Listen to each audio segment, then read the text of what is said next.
Today, students from John Adams College discuss classical poetry, beginning with an essay from Ralph Waldo Emerson, and followed by a discussion about poems from three famous classical poets.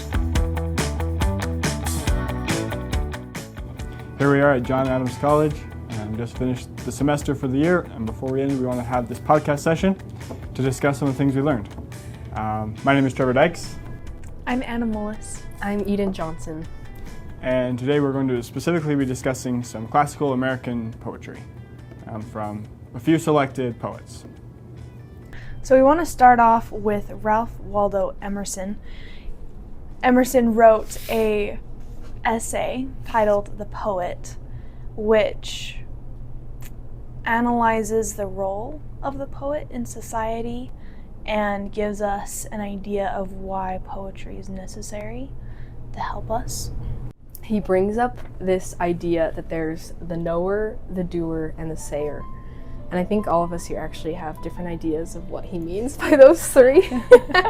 But what were you saying earlier, Trevor? It says, for the universe has three children, born at one time, which reappear under different names in every system of thought, whether they be called cause, operation, and effect, or more poetically, Jove, Pluto, and Neptune, or theologically, the Father, the Spirit, and the Son, but which we will call here the knower, the doer, and the sayer.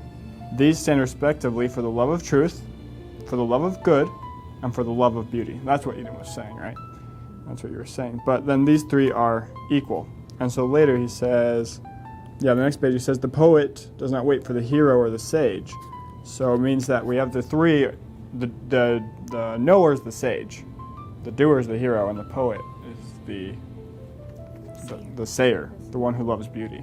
And Emerson identifies nature as the source of beauty. And for Emerson, nature is a synonym for the divine, for God, and he uses them interchangeably throughout this essay.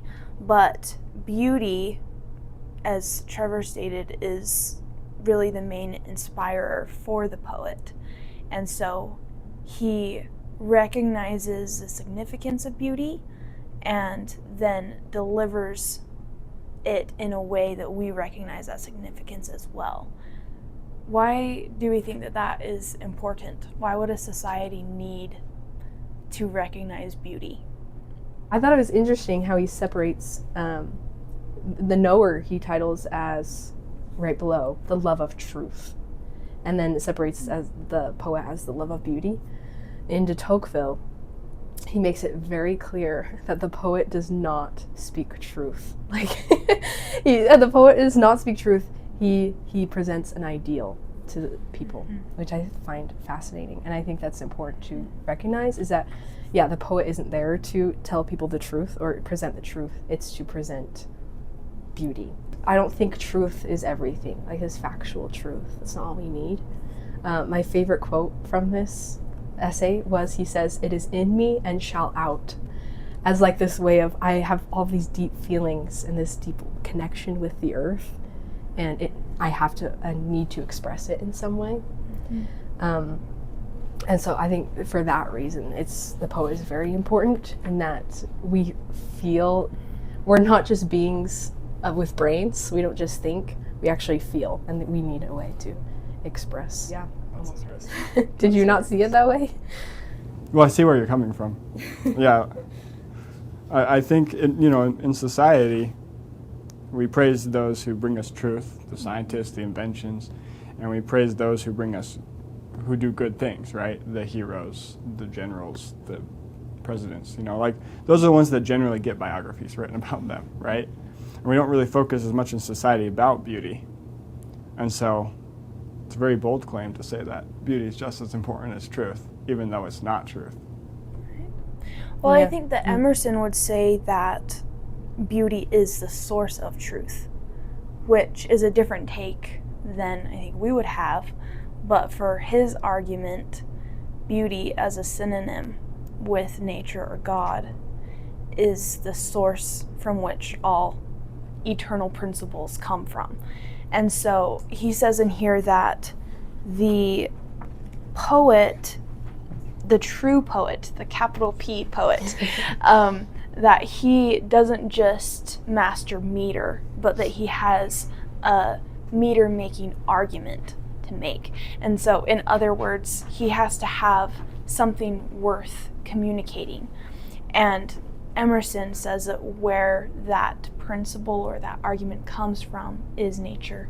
And so the poet is he who then can recognize nature's voice or God's voice or the significance of beauty in all things and then communicate that. And I think that that's significant because if we, like you were saying, Eden, if we kind of divide ourselves and we don't look at ourselves holistically, either individually or as a society, then we're missing a really essential component. And I think Emerson wrote this essay for the sake of reminding the public that there is more to life than just academics or competitive Western culture. He wanted to remind them that nature was actually where everything came from. I think that's an interesting point, because I do think there's a balance between like what we know, like intellectual pursuits versus what we feel. And I think that's why Whitman and Emerson and all of these poets in America were so worried about getting poetry in America and making sure American people have an appreciation for poetry, because everyone knows, just kidding, no, not everyone knows, hopefully everyone recognizes this, Americans aren't very romantic. They don't focus very much on the soul. They're very practical. Like, we're just driven to, and this is what de Tocqueville writes about too. Mm-hmm. And so we constantly, in the States especially, have this need to enlarge our souls and to like make sure our souls are healthy and in shape just as much as our practical physical selves. So, right. Because our soul doesn't make money. Right. Then Tocqueville will bring up like the pursuit of happiness. Right. You know, like Americans are pursuing happiness so much that we don't stop to find happiness in ourselves, in our souls. Yeah, we're so focused on being happy, we forget to actually be happy. Yeah, exactly. Well, and I think that these three children of the universe that Trevor brought up originally are significant because those are roles that America is trying to cultivate within itself, right? America is a new nation comparatively, right, to the world. And so to have these roles within it, the sage, the hero, the poet, there has to be some cultivation, and that requires some time and experience. But at the end of Emerson's essay, his very last paragraph is really a plea for the poet to live within the role of a poet. And I think he's recognizing that maybe some of these roles are being fulfilled, not entirely, but more so than the role of the poet. And so he's pleading that the poet will kind of come into himself and rise up and serve the nation so that they can recognize the beauty within it. He says, "O poet, a new nobility is conferred in groves and pastures, and not in castles or by the sword blade any longer. The conditions are hard, but equal. Thou shalt leave the world and know the muse only. Thou shalt not know any longer the times, customs, graces, politics, or opinions of men. Thou shalt take all from the muse."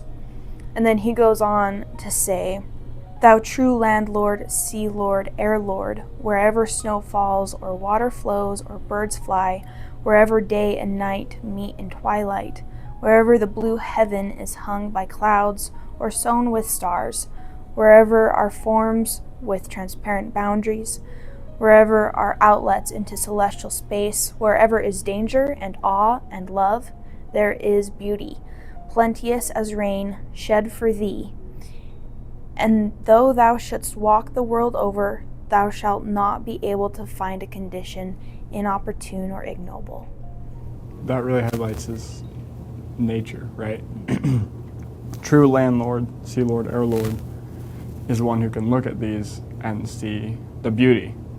by Emerson's definition, or through his claims, the poet almost exists independent of outside influences and is like a pure child of beauty herself.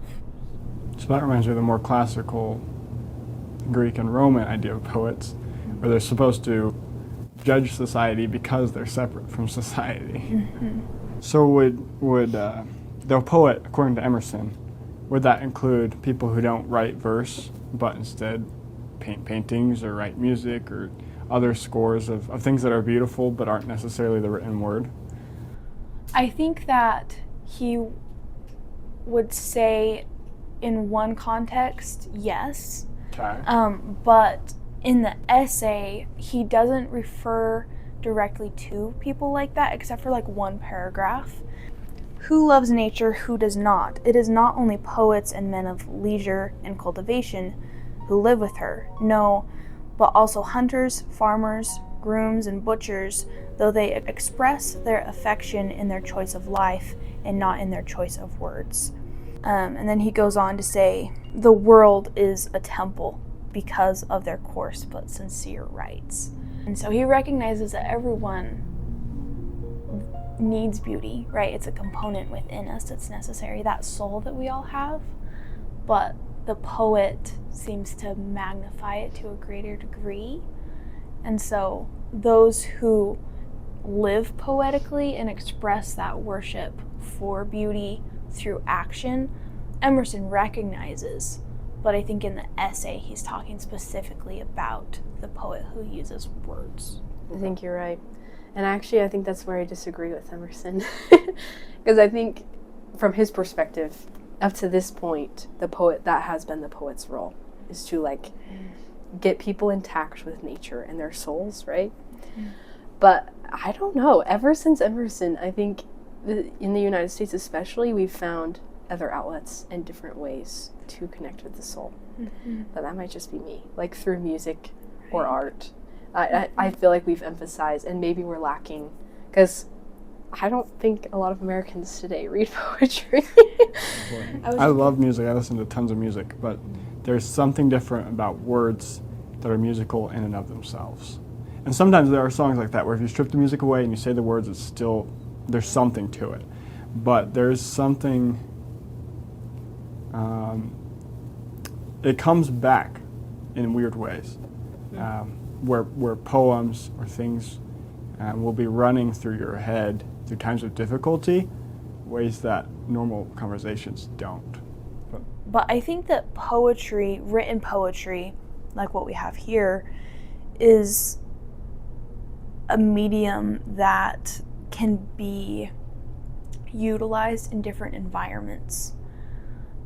I'll use poetry to fill my soul when music feels almost irreverent for the occasion, or when a painting wouldn't really convey the entirety of the message.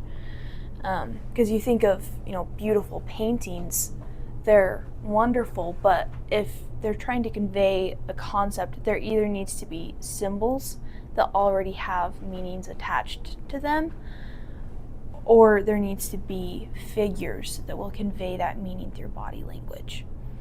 And so poetry has a broader possibility in conveying all of the significant elements within it. And like Trevor said, the music can almost be in the words themselves without actually needing the noise to fulfill that need. Well, let's look at some actual poems now, and we'll look at the way nature affects it, and we'll see if we think that it has a different type of power than, music or art or other forms, like even movies are sometimes very beautiful, right, and even poetic. So let's look at some actual poems and then see, we can come back and see what we think about this question again. Okay. Should we start with Emily Dickinson? Yeah. Dickinson was interesting because she didn't actually title her poems. And so any title that has since been attached to them isn't actually original.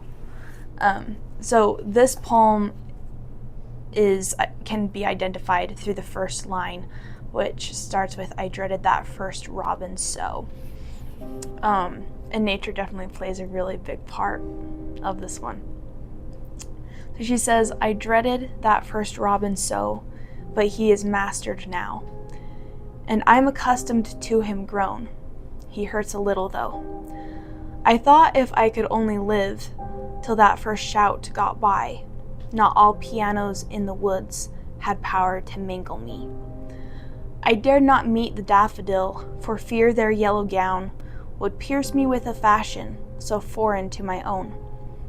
I wished the grass would hurry, so when 'twas time to see, he'd be too tall, the tallest one could stretch to look at me. I could not bear the bees should come, I wished they'd stay away, in those dim countries where they go. What word had they for me? They're here though, not a creature failed, no blossom stayed away, in gentle deference to me, the Queen of Calvary. Each one salutes me as he goes, and I my childish plumes lift in bereaved acknowledgement of their unthinking drums." So let's dissect that a little bit. What do we think Emily is trying to convey through these words? First note for me, I don't think anyone can truly know what Emily Dickinson is conveying all the time. I remember we went over those lines. Not all piano in the woods had power to mangle me. We were like, what on earth? What is she talking about? and so, because I feel like her poetry is very personal in a lot of ways. But I feel like, this is my impression, it just speaks a lot of like denial and just trying to run away from the inevitable to me, which is very interesting. Her poems also seem so melancholy. But there's still beauty to them. Would you agree or do you disagree? No, I would agree with that. Yeah, they're melancholy, but there's a beauty. Not sure that line. Pianos in the woods, mangling people, something I've never heard before. And I think that's partly kind of part of the point, right? Is this thing, this description that's never been used before and can be used here, and it's still confusing. But we understand like the overall tone of this melancholy, dread of spring, dread of summer, even dread of new life. Right. This desire to stay in winter, it seems, because it's the first robin that she was most worried about. So wanting to stay in some sort of winter of her life, she's not ready to move on. Often we think of spring in a very hopeful way, right? But not for this experience, not for this poem, which kind of turns our expectations of it on its head, which has great effect. Yeah. I think Emily is communicating grief, and she doesn't feel validated by nature. She feels like she does have to give it honor, right? At the very end, she says that each creature and each blossom has come, and that they're saluting her as they go. And then she says, "And I, my childish plumes lift in bereaved acknowledgement of their unthinking drums." So she recognizes that she has to pay homage to nature itself, right? It's functioning outside of her, but she doesn't feel validated by it. And this first robin that's hopping around in spring isn't acknowledging the pain that's within her. She refers to herself as the Queen of Calvary. Yeah. So in a way, she's experiencing some sort of personal crucifixion. Right. This idea of being lifted up, like everyone can see her, right? Or like she's suffering and everyone else is not. Like the bird isn't, the grass isn't, the sun isn't, and sometimes we have those hard days where we go outside and we're like, it's way too nice for such a tragedy like today, right? Right. I think it happens, but obviously she's going through something very deep, very profoundly painful to be writing this. I feel like Dickinson is a great example too of finding almost a kindred spirit in a way, because I don't think her poetry speaks to everybody, and like I was saying earlier, I don't think it was meant to. But you can obviously tell she's experienced a lot of pain, and the way she writes it is like so connecting with people who have experienced the same thing. So do you think that's connected more to it being a poem or her ability with words? Like if she turned this into a song in modern and went on stages. I don't know. I think if you put it song, it would still work. I do think it's interesting, though, that we keep using poetry as a way to describe other forms of art. Okay. Right? Like, poetry exists in and of itself, and it's something that we identify within things to portray a different semblance of beauty. Right? Like, how is a film more poetic, or a song more poetic, or an art piece more poetic, right? Which I think Emerson would find a lot of joy in, because that would be the whisper of beauty herself, right? Coming through. Oh, this song has better meter, so therefore it's more poetic, right? Right, exactly. Yeah.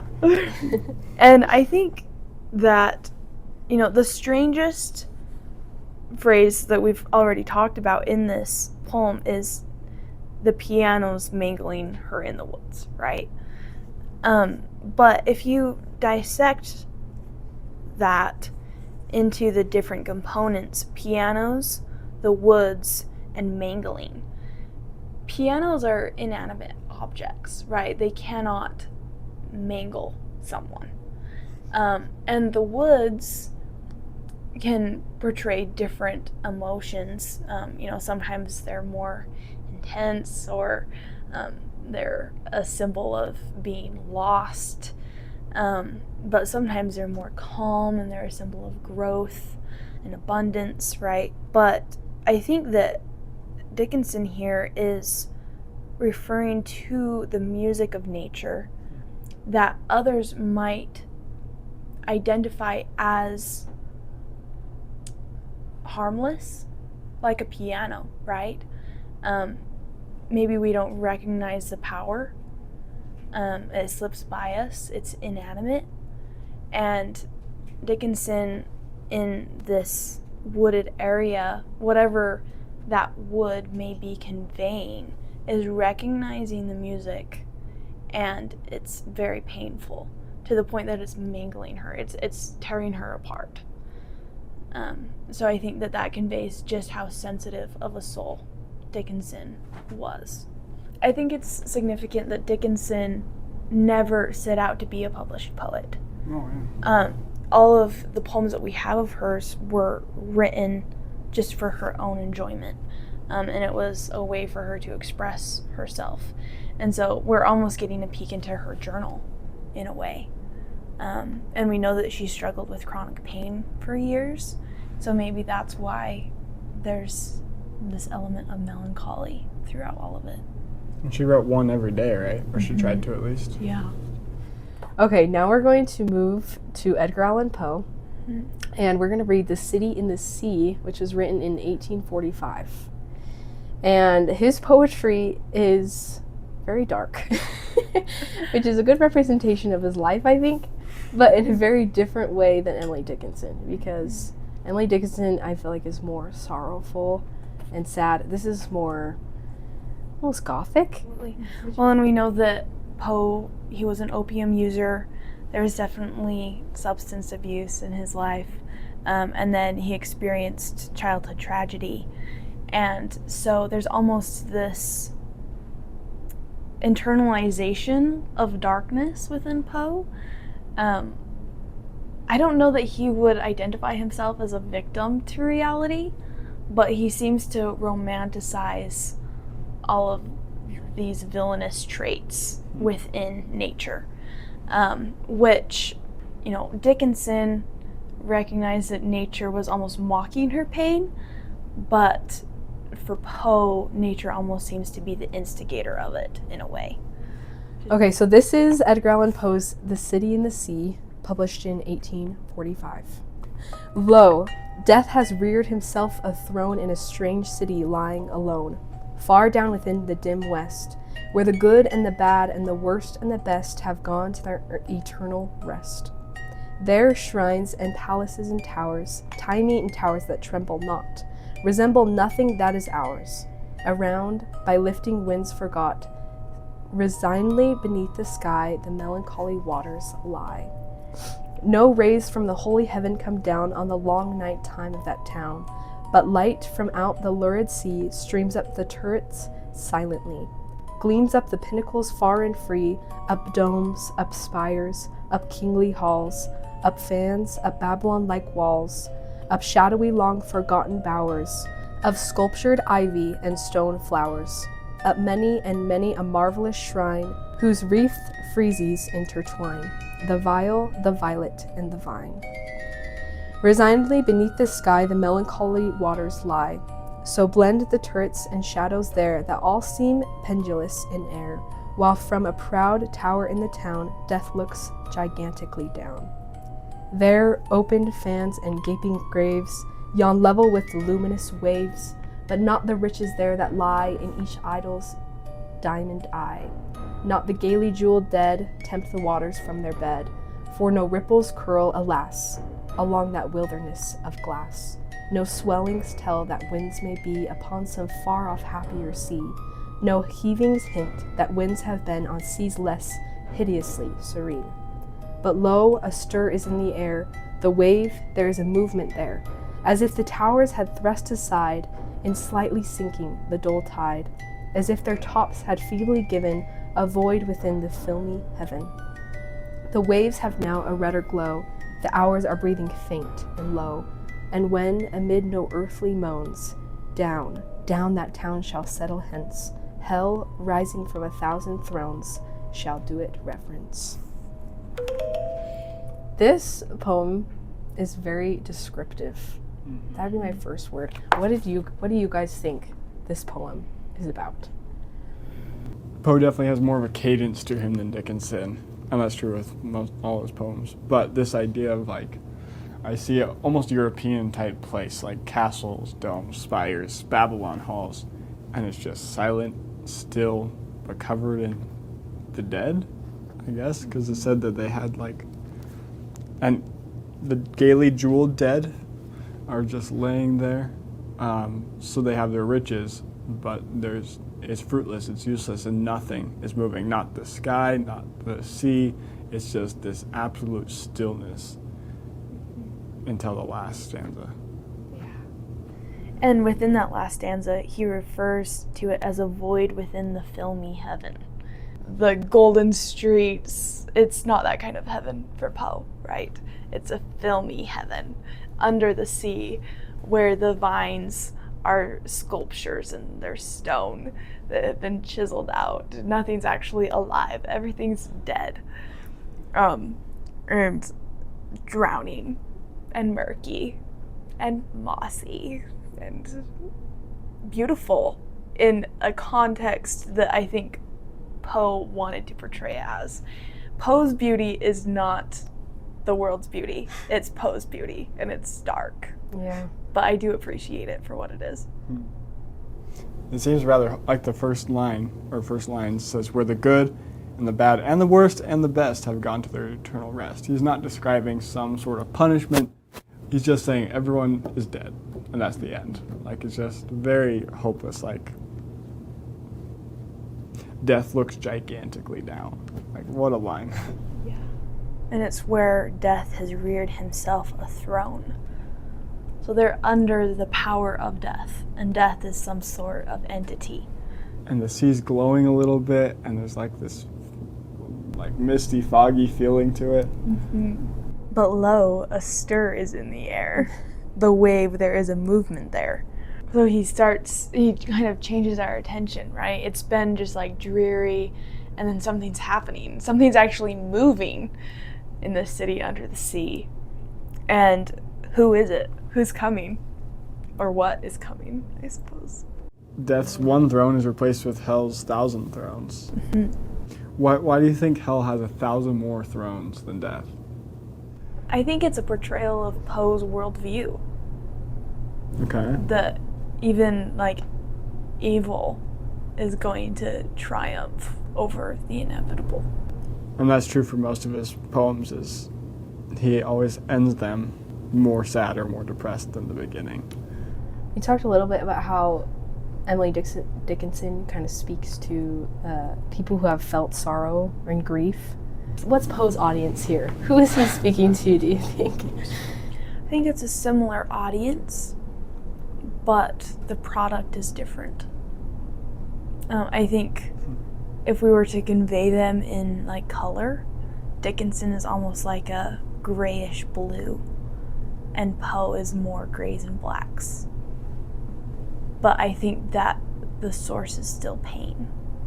It seems Dickinson was a little bit more about physical, not per se, like not just itself, physical pain, but this feeling of loss and physical pain.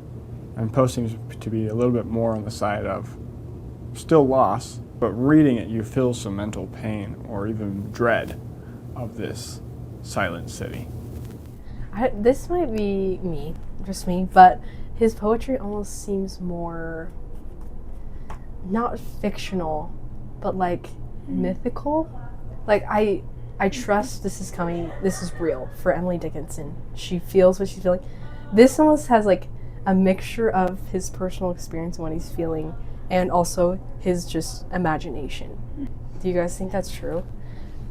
Yeah. I don't know. Does that make sense? Right. Like Yeah. woods, robins, the grass growing tall enough to look at you, that's a little strange. Yeah. But this is like otherworldly. Like he's like confessing his emotion here, like conveying his emotion, but also having fun with it and like making it sort of into a story. I don't know. It's a little bit more whimsical, fanciful. Yeah. Fanciful. So nature, you say, in Poe is death. Nature in Dickinson was more concrete. I'm more worried about, nature is there and it's moving and not validating my pain. For this one, nature is death. And even nature is overcome by evil, is what you claimed. Mm-hmm. Yeah. Very interesting differences, even though both are very, more of a somber tone. Right. If we consider that nature is beyond like the trees, the grass, the seasons, and we consider what Emerson discusses, and that nature is actually the source of godly power, is like the divine, then these are interpretations of that ultimate power. So let's look at Longfellow and see what nature is like in Longfellow's poem. Henry Wadsworth Longfellow wrote Excelsior in 1842. So that's 3 years before The City and the Sea that we just read, 2 years before the poet from Emerson that we were referencing, so right around the same time period. The shades of night were falling fast, as through an alpine village passed a youth, who bore mid snow and ice a banner with the strange device, Excelsior. His brow was sad. His eye beneath flashed like a falchion from its sheath, and like a silver clarion rung the accents of that unknown tongue, Excelsior. In happy homes, he saw the light of household fires gleam warm and bright. Above, the spectral glaciers shone, and from his lips escaped a groan, Excelsior. Try not the pass, the old man said.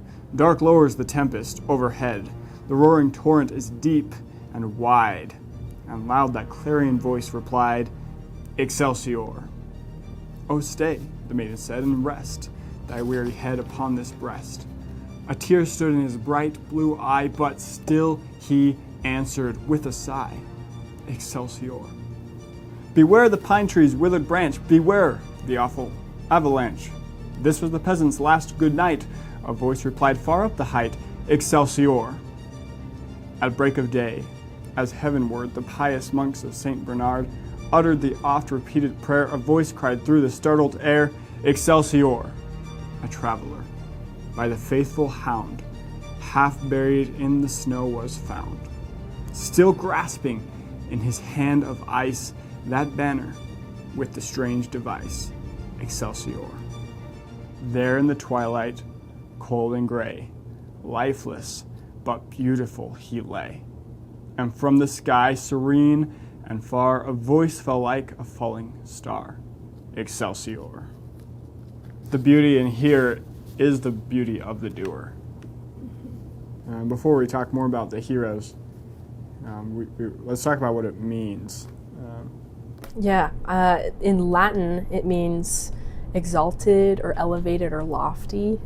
I think we recognize it today more as ever onward, upward, that kind of idea. So this poem is following a story of a young man who is traveling through villages and holding a banner that says Excelsior. Whether that's symbolic or literal, Longfellow doesn't say. And the ending is a little bit solemn. He is found frozen in the snow by the monks, and then his voice echoes through the stars and says Excelsior. Yeah, I think it's much more triumphal than solemn, in my opinion. But I think if you look at it stanza by stanza, like first we're given the location, then we're given a depiction of him, and then it's his challenges that he has to decide to turn his back on, to sacrifice. Not because we don't exactly know what his goal is or where his goal is, but we know that he has a decision whether to try to keep doing his goal, which ends up getting him killed, or happy home, so warmth. When you see the warm place and you're choosing to stay in the cold. That's a sacrifice. Next one, but that one was him just looking at places individually. Next one, it's an old man saying, you are going to die, right? It's a warning from someone. And he has to tell him, I'm going to keep going forward. I'm going on upward. Excelsior, he says. And then the third challenge that tries to stop him is maiden, is a chance to have love and a life, or at least to rest and spend time with the maiden. But he chooses that his mission is more important, that he needs to keep going onward and upward. And then with that, he's now just given a warning. They've stopped trying to prevent him and just said, hey, watch out for the pine tree. Those branches, if you try to grab onto them, they'll break. It's a withered branch, and beware the avalanche, right? So at that point, after he overcomes these three challenges, he's given a warning, and then he's heard and found dead. But I think those three challenges are very interesting. The first one is him alone looking at the opportunity to walk, to a warm house. Next one is someone saying, hey, that's dangerous. The next one's saying, here, just rest, stay with me, right? And he chooses that his mission, whatever it is, we don't even know, but his mission is more important than warmth, warnings, or even love. Oh, so powerful. Yeah. Yeah, and I love the last stanza because his mission seems to go on even though his life has ended. Because it says that from the sky, serene and far, a voice fell like a falling star, Excelsior. And so his spirit is still clinging to whatever his ultimate victory will be. And he's still willing to communicate that with whoever will hear.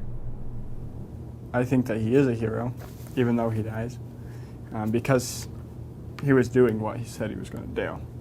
His device said exalted or lofty or onward and upward, right? That's what his device said. His banner said Excelsior.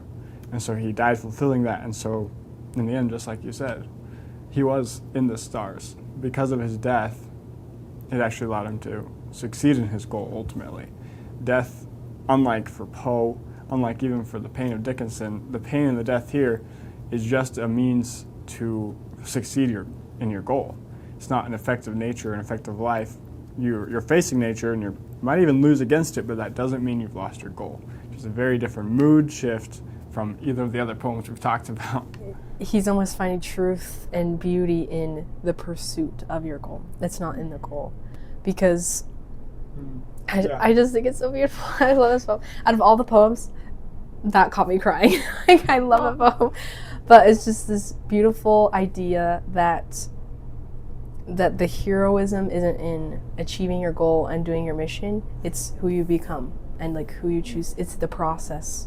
And I think he did win because he's ever onward and upward and ultimately exalted into the stars, you know? But he was the prize, not necessarily the completion of his mission. Wow. Well, I love that this young man isn't a product of his environment. He does stand independent. And I think that Longfellow portrayed that well when in the third to last stanza it says, "At break of day, as heavenward the pious monks of Saint Bernard uttered the oft-repeated prayer." And this is the part, "A voice cried through the startled air, Excelsior." So the air itself is startled, right? There's these pious monks that are just muttering their prayers, and this young man is crying Excelsior, and the air itself is like, oh, we have a newcomer, right? He's individual and distinct in pursuing this. I think it outlines beautifully too what purpose gives to a person and what like having a purpose, what it makes of a person. And I don't know, it's powerful. Having a purpose in life is a powerful thing. Yeah. And I think it was very intentional that we don't exactly know what his purpose is. In fact, to just use this word that means many things, right? Just he's going onward and upward is going up, right? And it's not like a specific, he's trying to get to the top. He's like, I think this choice to leave the goal vague is in effect it's connecting with a larger target audience, because anyone who has a dream and who's sacrificing warmth, has to hear warnings and keep going, sacrificing even things that other people say is the goal of life, needs a poem like this. This in prose wouldn't be near as powerful as it is in verse, right? It has this weight to it, this punch to it that makes you want to go climb a mountain, right? And die out in the snow or whatever, but it has more weight because of the meter, because of the argument with the meter. It's interesting too because Longfellow was not short of sorrow in his life either. True. We've talked about how Emily Dickinson, her poems are very sorrowful and so is her life. Whereas Poe also had a lot of hardship, but his poems are way more negative, a little more angry. But Longfellow also experienced, his wife died. She burned to death, I'm pretty sure. Mm-hmm. He experienced so much sorrow, but his poems are so different from these other two writers. I think so much more hopeful and just like ever upward and onward. You don't find either of these poets writing that. So it's interesting how they capture different spirits of this sorrow and pain of life.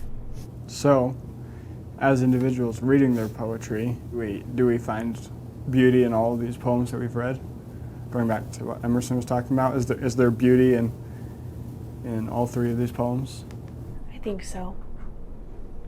And when I initially started to explore Poe, I was against it because he does have a darker theme and there's definitely a darker element to his writings.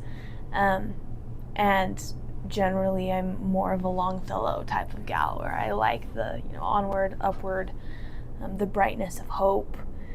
But I think that Poe is a poet in this because Poe helped me find beauty in something that is so different than what I would usually appreciate. And so I appreciate that. And even though his beauty is a little bit dustier than Longfellow's and a little bit darker than Dickinson's, it's still beauty in and of itself. And I appreciate that. I think they can be applied at different times, too.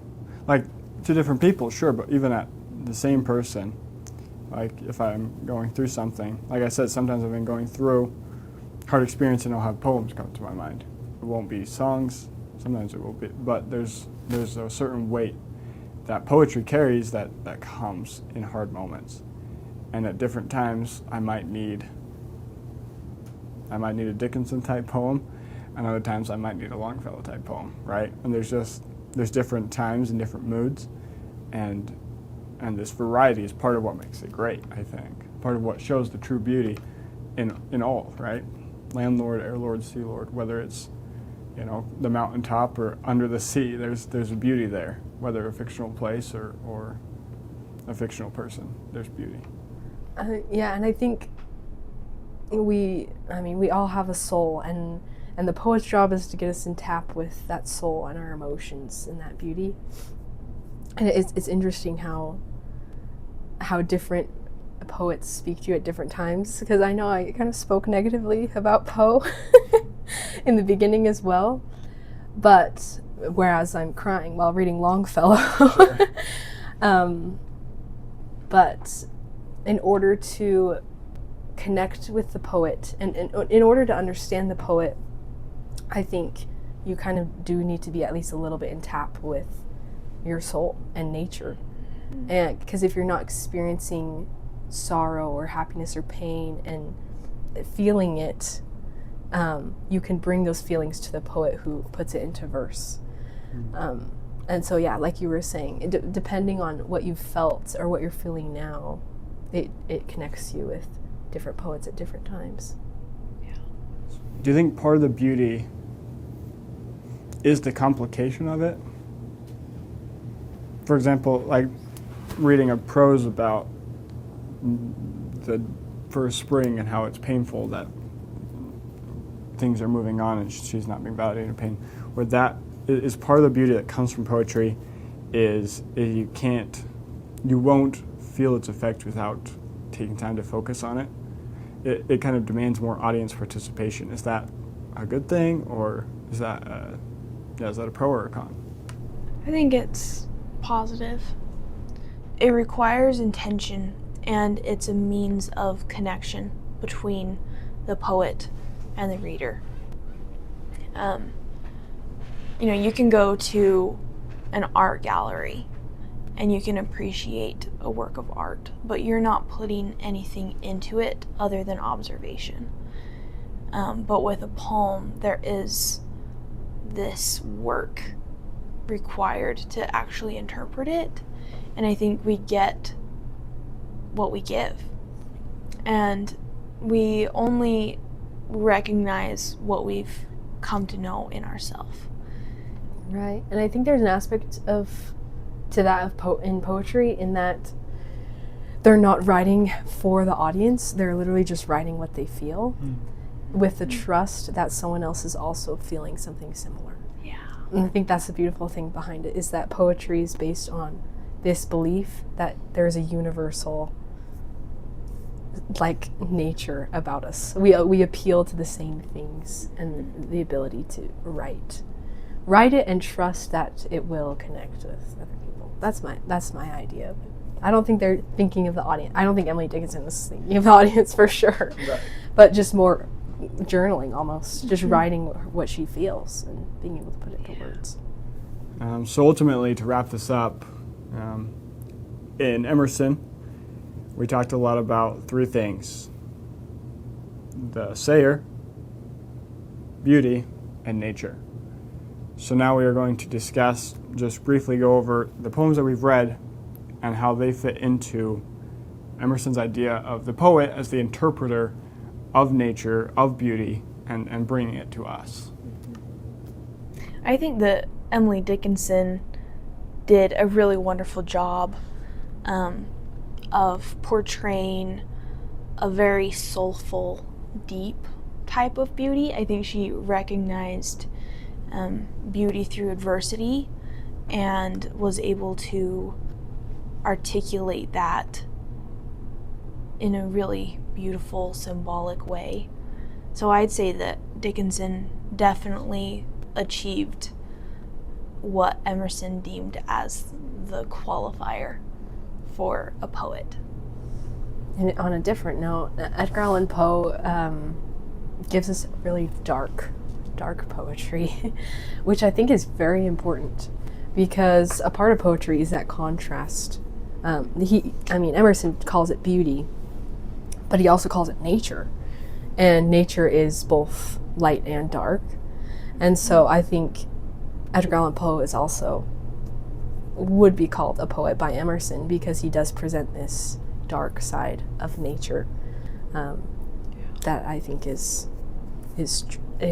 beautiful in a different kind of way. Great. I think Longfellow is definitely a poet because in this case, nature is the antagonist. It's what he's facing. But the nature is not cruel, kind of like Poe's was. It's not as cruel, but it is a challenge that has to be overcome. And he describes in this poetry the kind of feeling that doesn't make logical sense, right? It's not like we said, it's not truth. Like, it doesn't make sense that someone should be like, okay, I'm going to sacrifice these nice things just on the chance of, and I'll die, and that's fine. That was the end goal, actually, is I was going to, get to the stars. Like, that doesn't make logical sense. There's not a truth that the sage could say about this desire to sacrifice everything, right? To give everything for a cause. That's very much more poetic, more emotional than it is logical. But it's very real. It's very grounded in human experience. And so it does interpret to us something of human nature, in addition to this challenge against physical nature and the beauty of even dying in the attempt, right? That's a very much emotional thing, not a logical thing. And so that's very poetical in the Emersonian style. Okay. So Emerson talks about how we are in desperate need of a poet. Like, everyone needs a poet, someone to convey the feelings of the soul and like put it into words. And I think still today, Americans they need a poet in their lives, especially today, because our world today, I think, is kind of disconnected from nature, a little bit disconnected from the soul. And so even though poetry has kind of gotten out of style, I think it's desperately needed. I'm convinced, at least. Hopefully you've been able to identify with one of the poets that we have brought to the table today, and we hope that through this conversation you've been inspired to look deeper into yourself and into poetry, to recognize the beauty that is everywhere all around us. All right. Thanks so much for joining us here at John Adams College as we were able to discuss one of the favorite topics we had over this past semester. Thanks to Anna. Thanks to Eden. This has been a wonderful experience. See you next time.